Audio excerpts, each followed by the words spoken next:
Thank you very much. Thank you. I really appreciate you acknowledging my son Joe, whom I call Pepe, which means Little Joe in Czechoslovakian. And I would like to note, not only am I proud of him, but since I've last seen you, he and his good wife Christina have made me a very proud grandmother.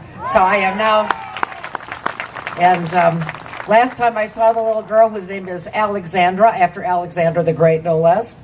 Alexandra Faith Bar Topinka was at her christening, and she's a card-carrying daughter of God, and I'm very, very pleased by that.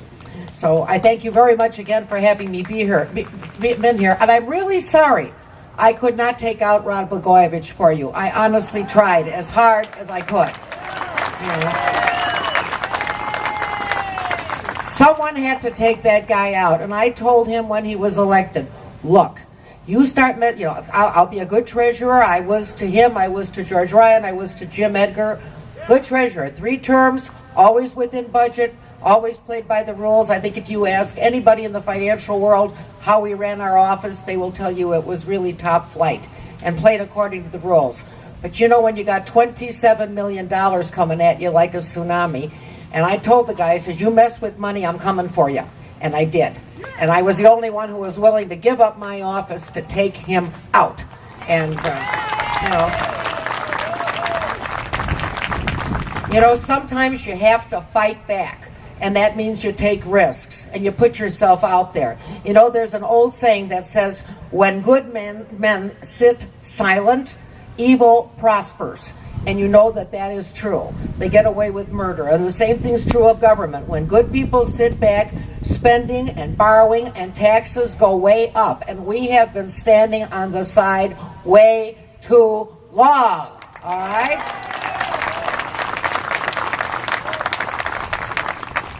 As one who was considered boring when I was in the Senate, because I kept asking who's going to pay for it, we've been doing coffee clutching and tea partying since before all of this. And I am so happy that you have come to the realization of how you can take power back, how you can take government back, how you can take the Constitution back and live up to its tenets, because it's been good enough for us for 200 years, and frankly, it should have a long lifespan if we back it up. By joining together and standing tall today, you're letting government know that tax and spend won't be tolerated. You're going to be watching, and it's up to you, it's up to us to hold government accountable. Very often I hear people say, how did that person get elected? They didn't get elected on their own. They just didn't walk into office. Somebody put them there. People went to the polls and voted them in. It behooves us to make sure that we put the right people into government, because otherwise it's not their fault, it's our fault, and we cannot continue to do this. Right? Now, a lot of people are wondering, why am I running for controller? That's the chief fiscal officer for the state of Illinois. And for those of you who don't know, it is not the air traffic controller. I will have no control over airplanes. Okay? Just to have that. And I bet you some of you are even asking, what is she thinking? Remember that? Well, let me tell you, I sat in my easy chair for the last 3 years getting a different perspective on life and government and what's been going on, and I watched the news and listened to the news and read the news and got more and more upset, because I suspect a lot of you had the same feeling. These deficits, the crazy tax plans, the borrowing schemes, all the goofiness, they just drove me crazy. And I found myself throwing a shoe at the TV so much in anger that I figured that running for the state's chief fiscal officer would be a whole lot more productive than having to buy a new TV set. So if we're ever going to turn this state around, I think we need to start right now. Right now with this next election. And, there are some in government who think a tax increase is the answer to all of our problems. They think they can tax us out of the ditch that they dug us into. But I'm telling you today, anybody who even thinks about taxing before they've sliced the waste out of government should be voted out of office. And they've made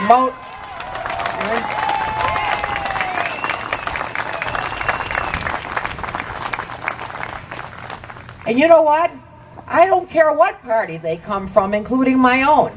Don't keep doing this. All right? We have to break the pattern of spend, borrow, and tax. Spend, borrow, tax, repeat, spend, borrow, tax. No, you can't do that.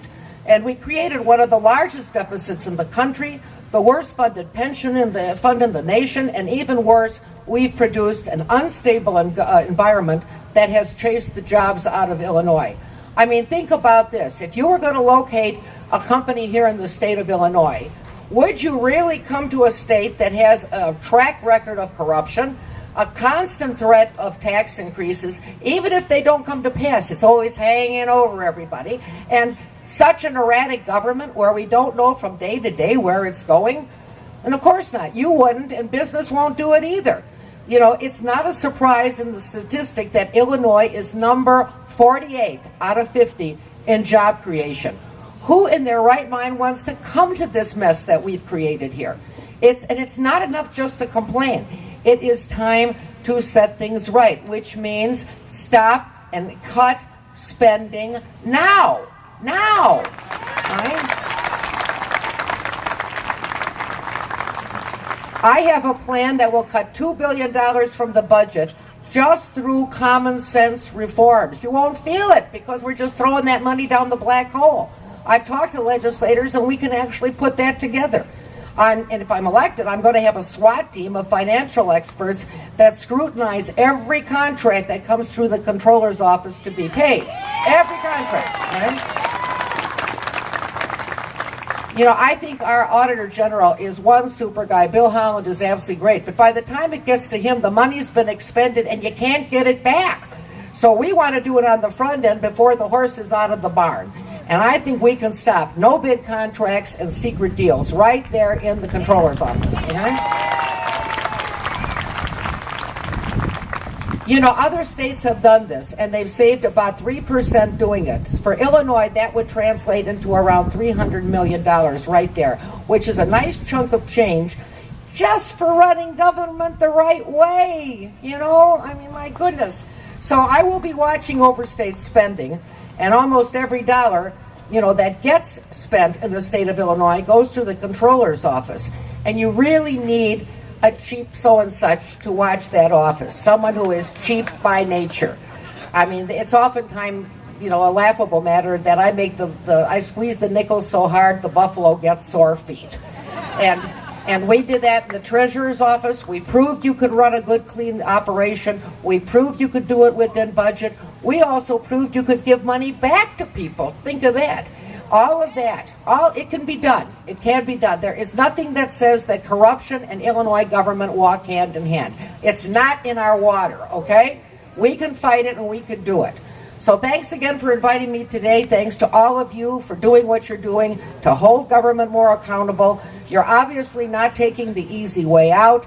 You're not sitting in that easy chair, and frankly, neither am I. So let's make Illinois great again. Thanks a lot. Let's work together. God bless you.